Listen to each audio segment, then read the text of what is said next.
What's going on, everybody? I am Mac, back with another video. As always, do me a favor, like, comment, subscribe. Follow on Instagram. Link is down in the box below.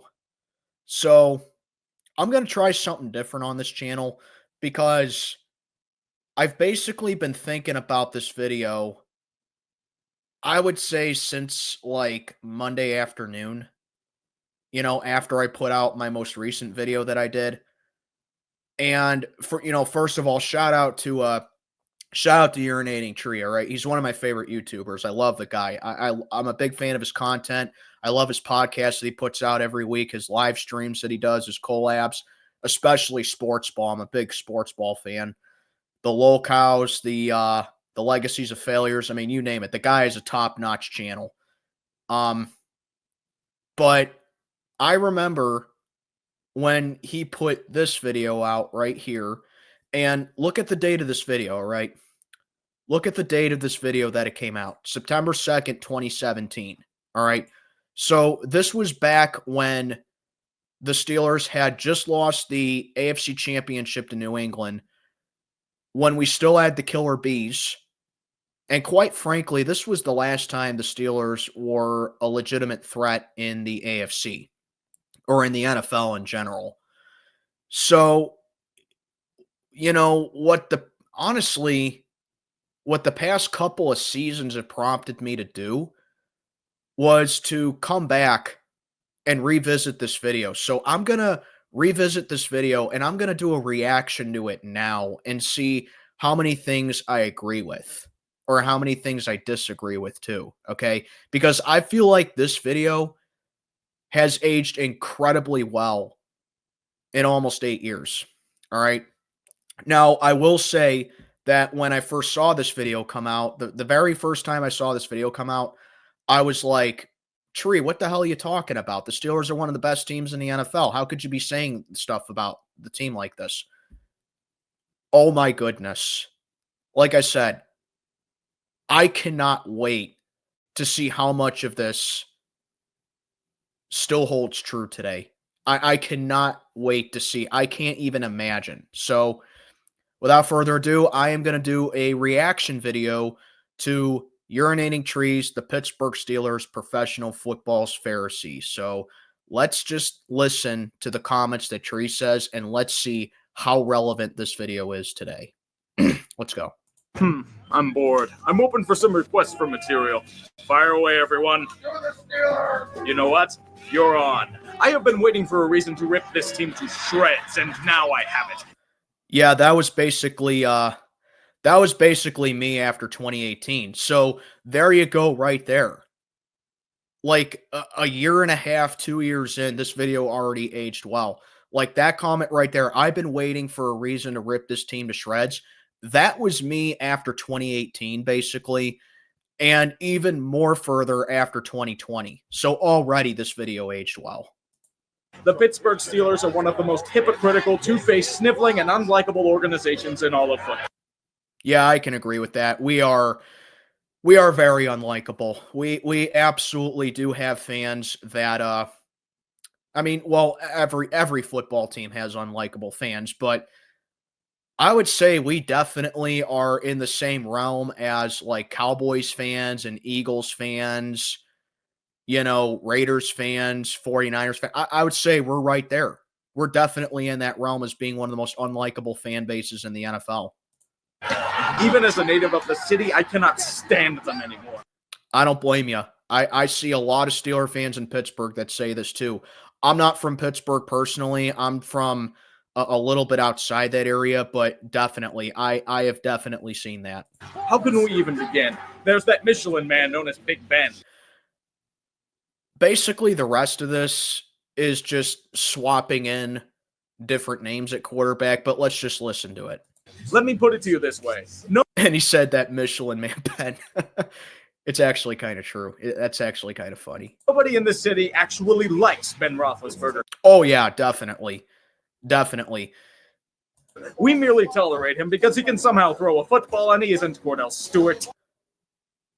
Okay, so maybe that's the first thing that I somewhat disagree with, because if you know me, I'm a minority. I actually kind of like Cordell Stewart a little bit. I think that he was treated very unfairly and that he was given the shaft kind of unfairly. So I'm kind of in the minority that I actually kind of like Cordell Stewart, but I'll tell you right there, the only reason that this fan base even cares about Big Ben is because he was the quarterback for 17 years. We don't really care. We don't really care for him as a person. All right. And even in the later parts of his career, I started to see Steeler fans turn on him because he was starting to be selfish and he was kind of holding the team hostage. I said in my recap after the playoff game against the Ravens on Saturday is that if Ben actually retired after the AFC Championship game against New England, like he said he was thinking about doing, we could have a younger quarterback right now. Okay? So I actually really agree with that right there. Now he has reached the Brett Favre eclipse of his career, where the fat fuck fancies himself a great leader and bandies back and forth about retirements because he... Yeah, I was a huge Favre fan as well. Before Ben, I was a huge Favre fan as well. What Brett Favre did was annoying as well. Like, come on, dude. Either retire or don't. Like, come on. He's running out of lives on the field. It's fucking groan-worthy to hear him go on about how we need to follow him and how immature everyone else on the team is. Yep. Bitch, are you for real? Yep. Do I have to exhume all of the skeletons about your past? Yep. And it's not even the rape allegations. It's about being a total cunt to everyone you meet and the whole drama with the fucking motorcycle. That much I didn't It's about know, I'll being be honest. banned from several bars in the area for walking out on a bunch That of too. tabs. It's about suspiciously getting married and having kids when the rape fervor was at its peak. Yeah, I remember that. Ah, stupid ad. Turning your Yeah, great sorry idea about that, into guys. a business starts I wish I with the installed perfect Pi. domain.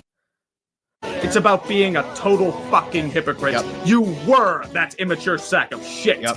We know what's going to happen, man. You're going to retire, shed some tears in a press conference, and sign with the Cardinals to be with your buddy Bruce Arians a few weeks later. Or you're going to continue to hold the franchise hostage. You're going to have a season-ending injury essentially in 2019, require major surgery, and then the only reason that you're going to come back is because you're still owed money, and you're just going to become a check down merchant. I had a whole video on my old channel. I had a whole video put out the day after that Steelers-Seahawks game in 2019. I put out a whole video saying that needs to be the end of the line for Ben. We need to focus on the future. I put out a whole video on that, and I got killed in the comments section about that. Well, here we are, almost 6 years later, and we're still having a quarterback problem. Do you guys agree with that now? He's merely tame compared to a few others on the squad, Yeah. like Le'Veon Bell, a man yeah. who oozes Here's where it patience gets that he good. could read the Canterbury Tales by Chaucer Here's and where still it's manage a good. 5-yard gain.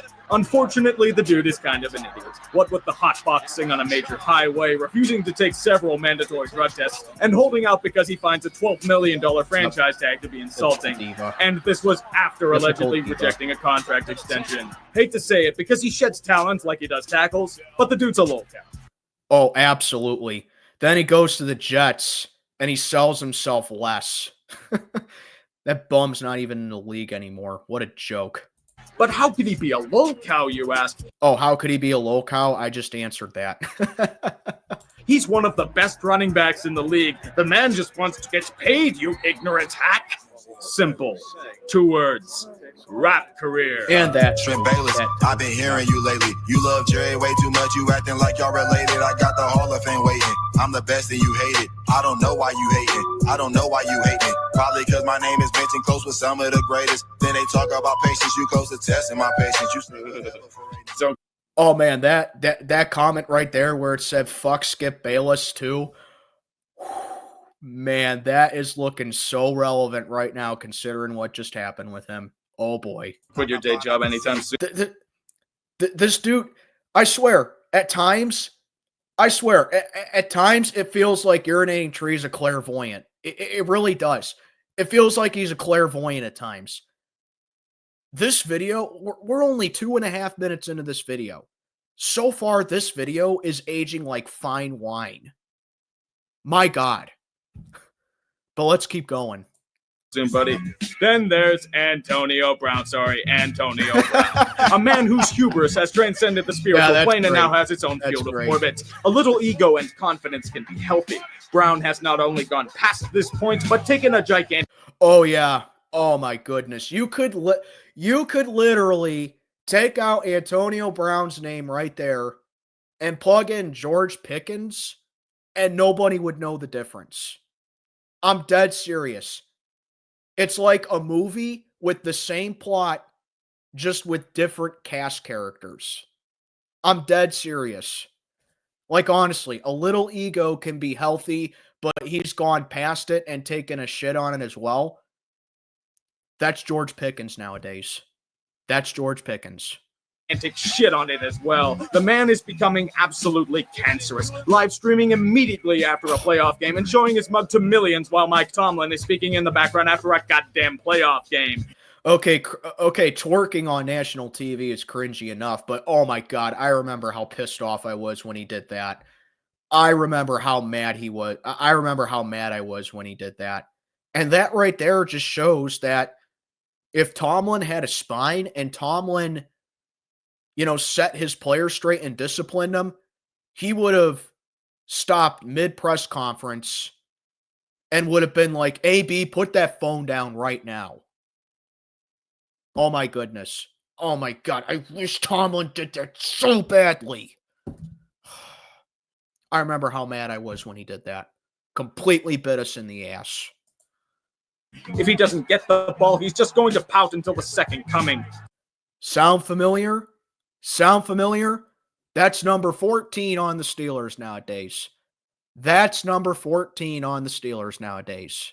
Seriously, first touchdown in the conference championship doesn't go his way. He whines about it on the sideline. These actions aren't the Steeler way, obviously. Something needs to be done about this pest. I know. Sign him to the biggest fucking extension a wide receiver has ever gotten. Oh my God, if we do that with Pickens... Why do I have a feeling we're going to do that with Pickens? Oh, man. If we do that with Pickens. Oh, man. I hope to God we don't do that with Pickens. Can we please put an end to this Steeler way dogma? It's one of the biggest piles of shit I've seen since Jim Ball's silly. The so-called code only applies if you're a scrub or bench warmer. If a star player does something egregious, they simply brush it off and sweep it under the rug. Not with me.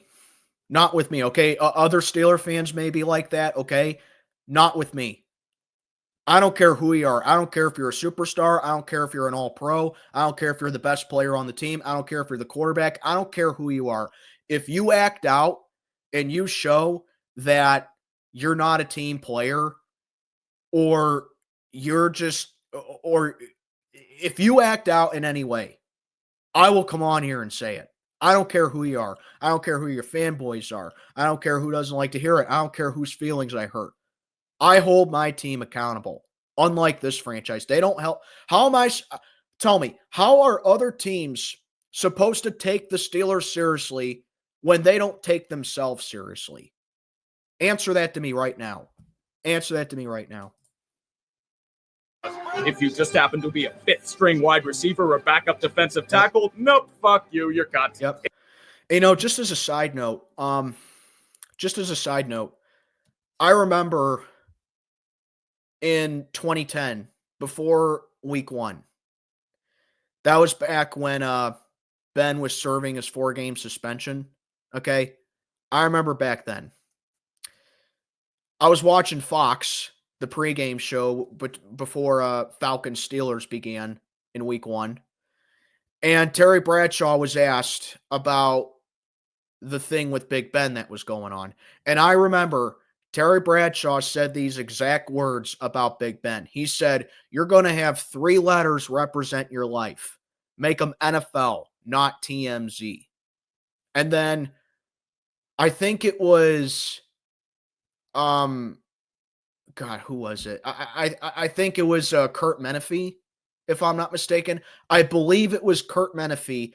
He asked a follow-up question to Terry, and he's like, "So you're saying that Ben shouldn't be on the team?" And Terry immediately cut him off.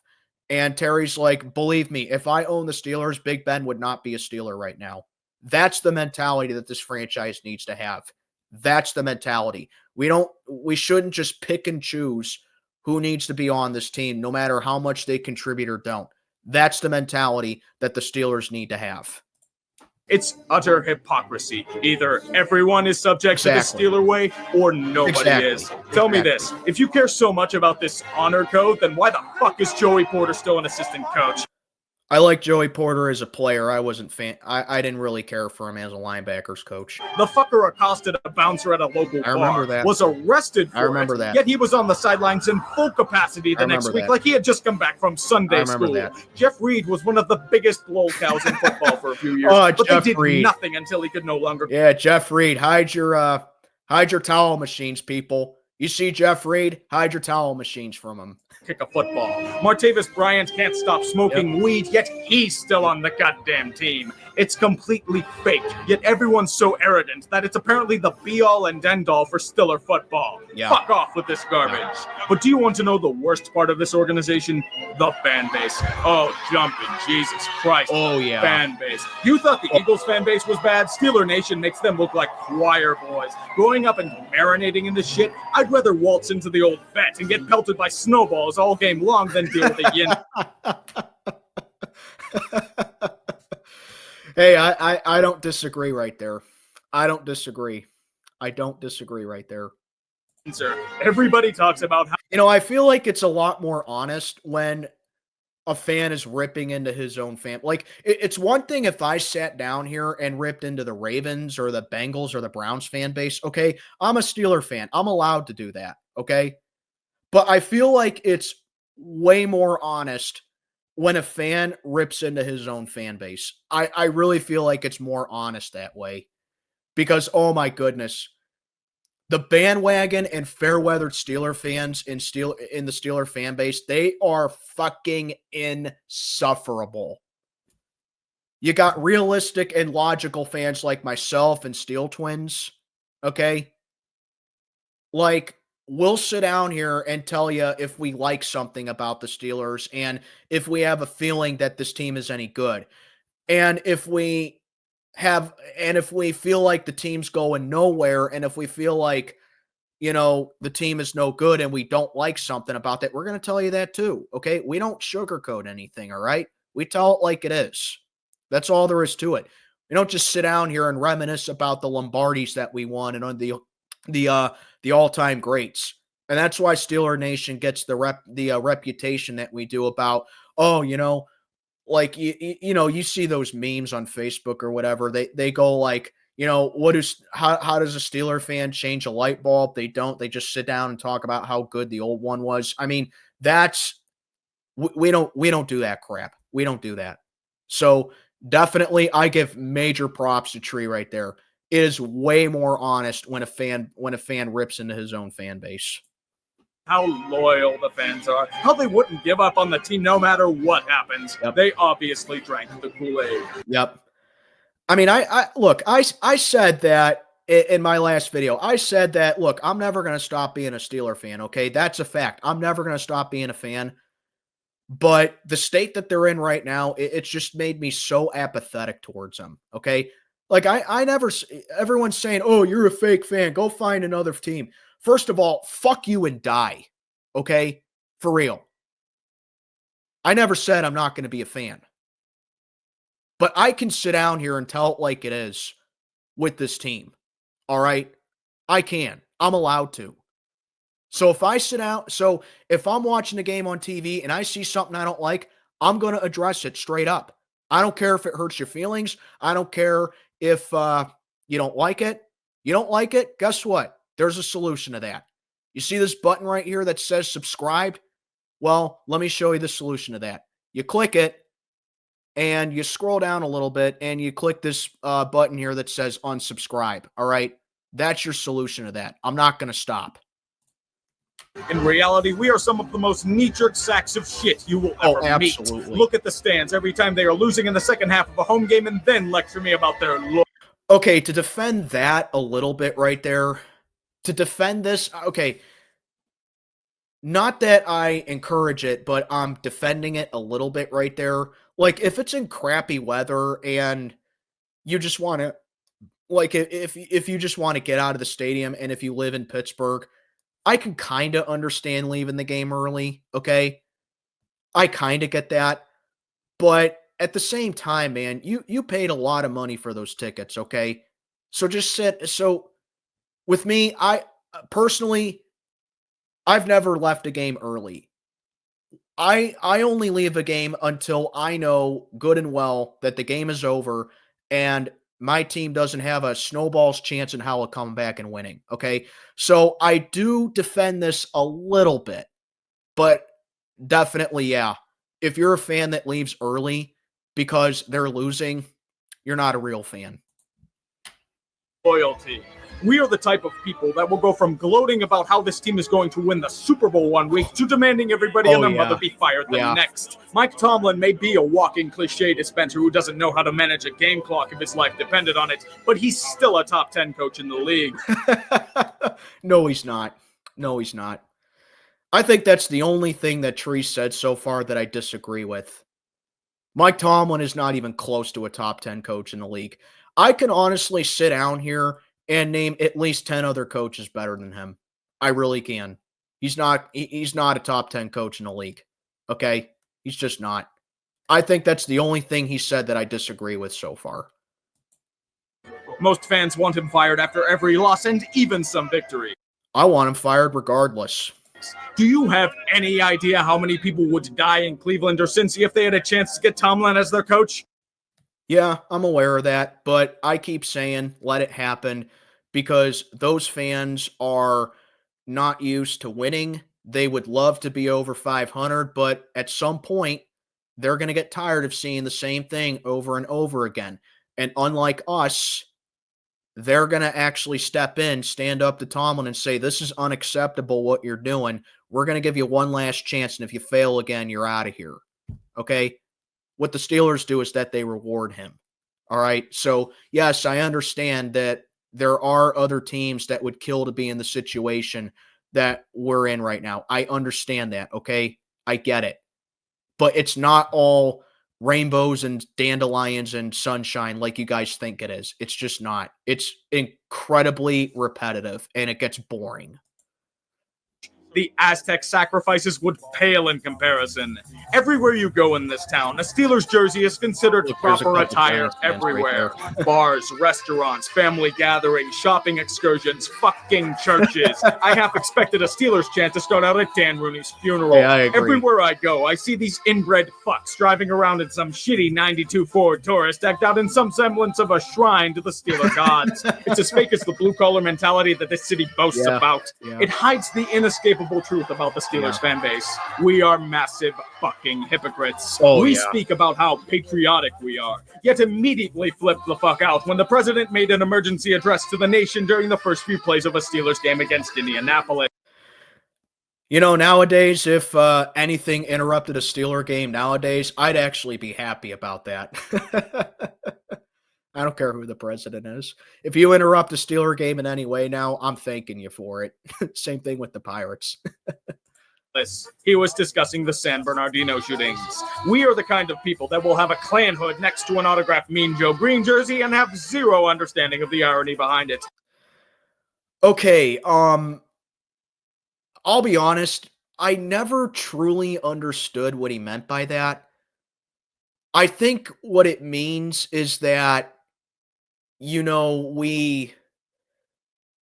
I could be wrong. I think everyone might have their own interpretation of that, but what I think that he means by that right there is that we love guys like Mean Joe Green, and we claim that we're not racist, you know, or something like that. When people says that we are, we're like, oh, you know, you're racist if you want Mike Tomlin gone, or you're racist if you don't like this guy or whatever.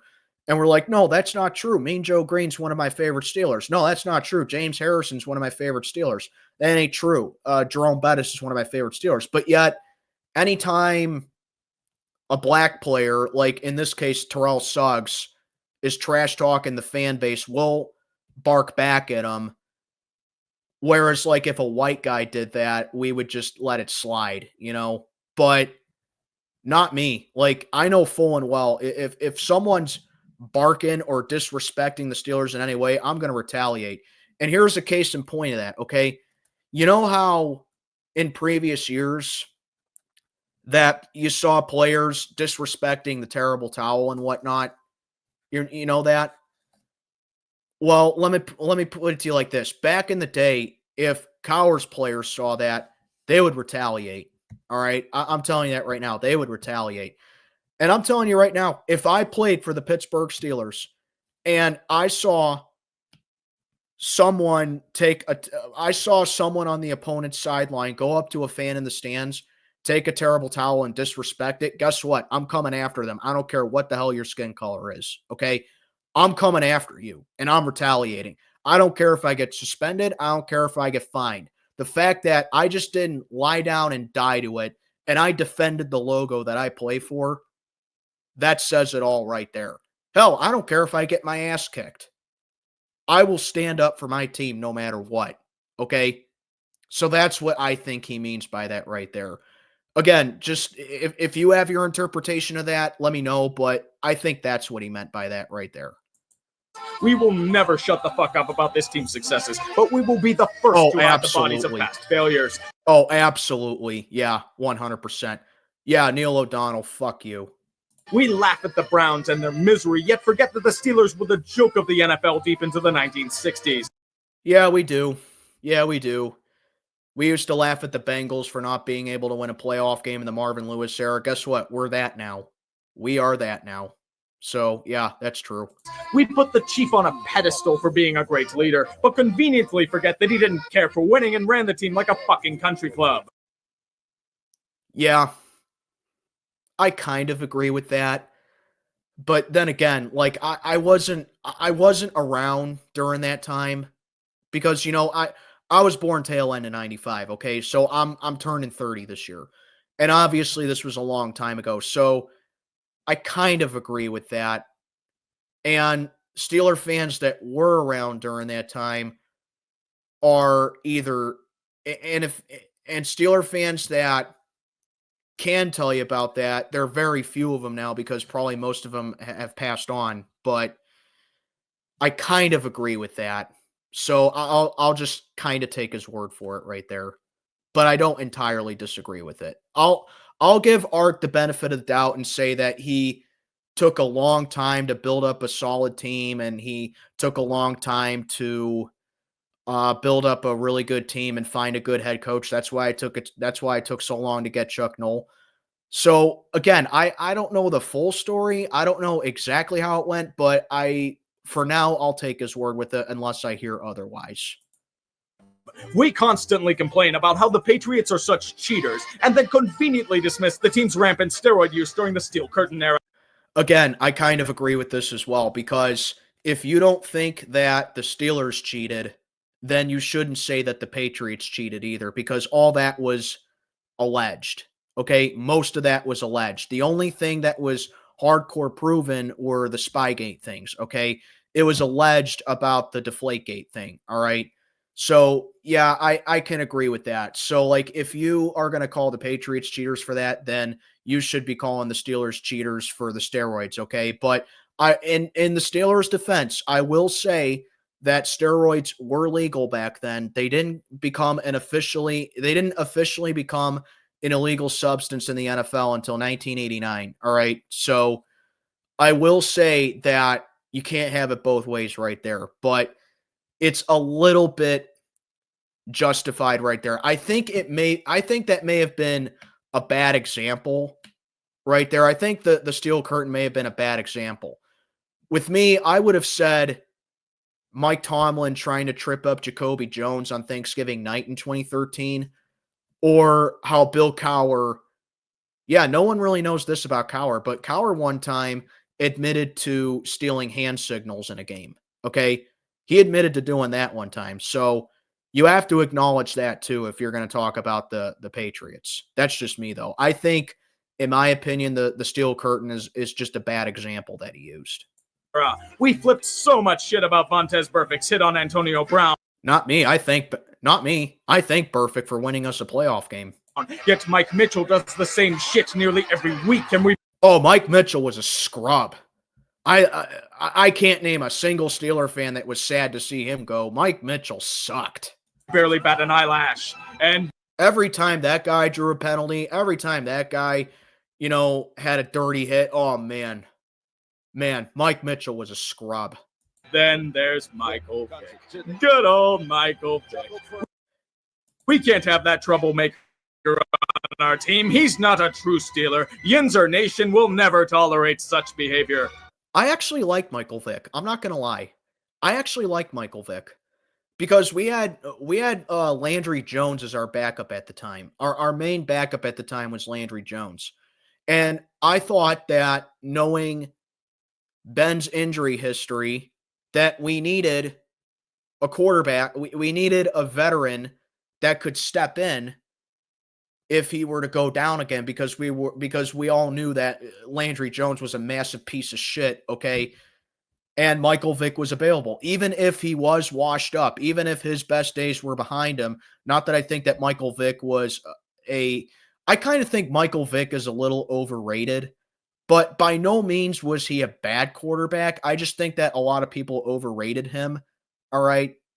But him as a backup, and him just wanting to finish up his career, I actually kind of liked it, even if he was washed up. But again, these people, they just take a look at what he did, with the Dogs, and they're like, no, we can't have him here. True, Vic may have been a fucking idiot. Exactly. But the man served his time and has done a significant amount for Dogs since he's been released. Exactly. From jail. Even if fans hate him, who the hell do we cheer for? A quarterback who can't keep his dick in his pants and had kids as a PR move. A running back who hotboxes as often as he makes shitty rap tracks. A wide receiver who makes Ricky Henderson look modest. A fucking idiot who gets his stash from Josh Gordon. An idiot who gets his stash from Josh Gordon. Oh, that's good. Lines like that is why Tree gets subs.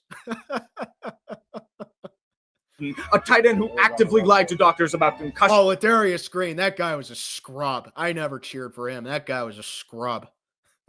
Lied to a doctor about a headache. Oh, man. What an idiot. Symptoms. A center who actively defended Aaron Hernandez during his murder trial. I honestly didn't know that about Marquise.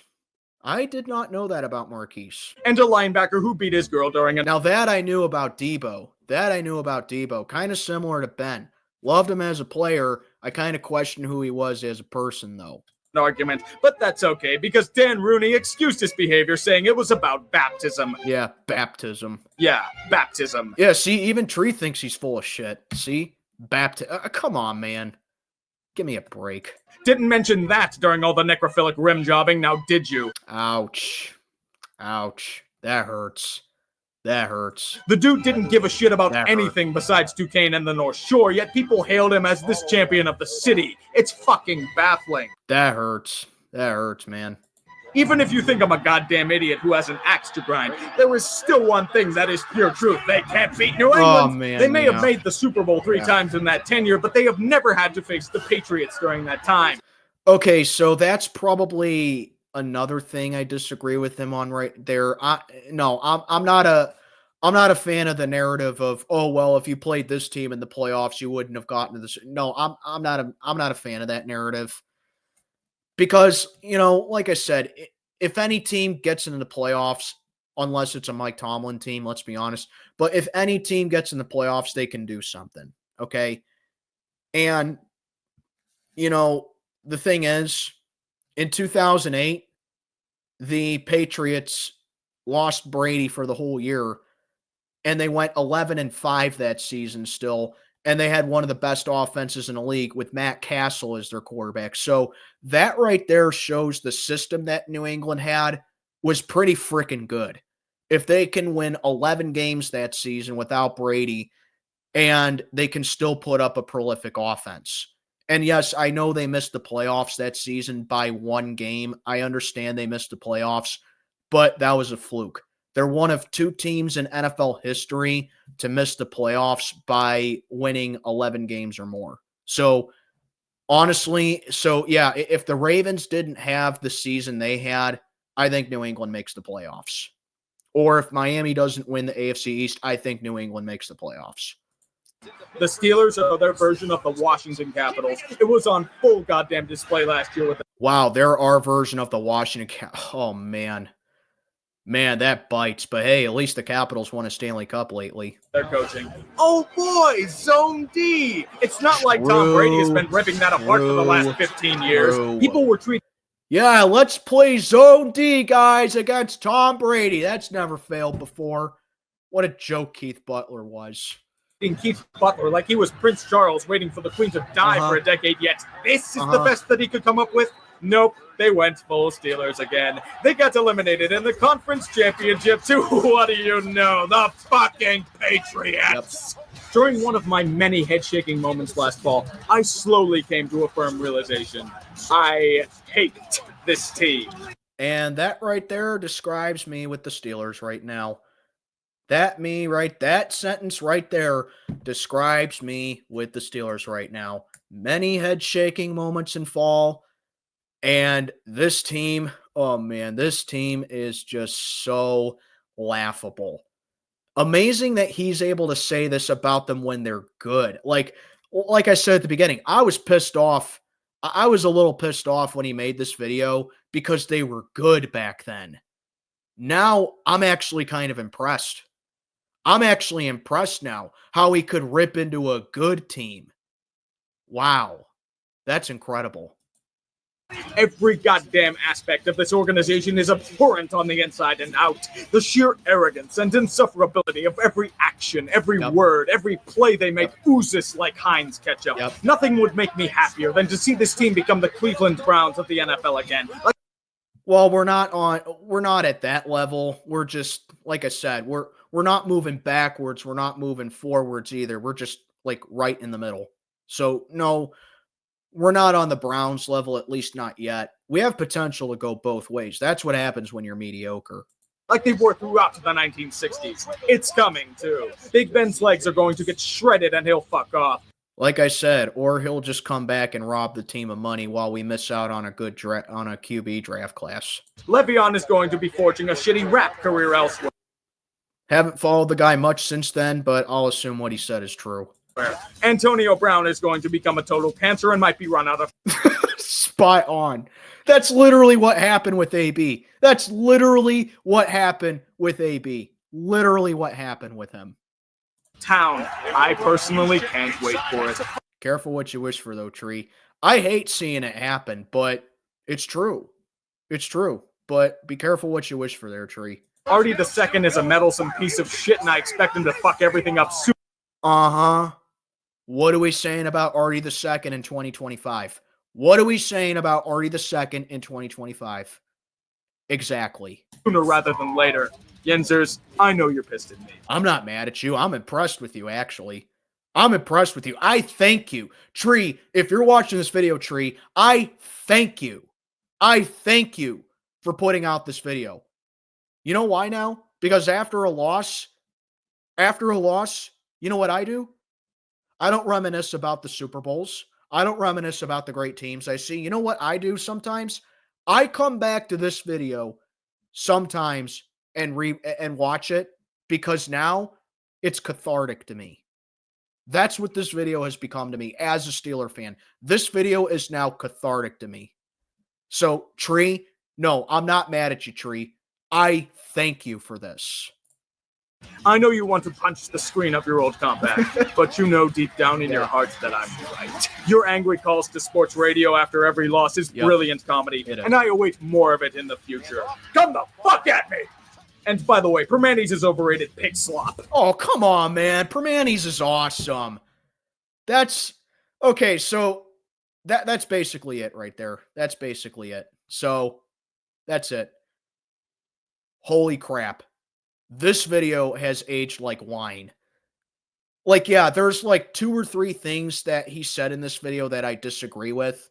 But overall, man, this video has aged so well. This has to be one of the most well-aged videos that he's put out. Wow. Wow, I cannot believe how relevant this video is. Wow. So, yeah, needless to say, I agree with most of the things that Tree said.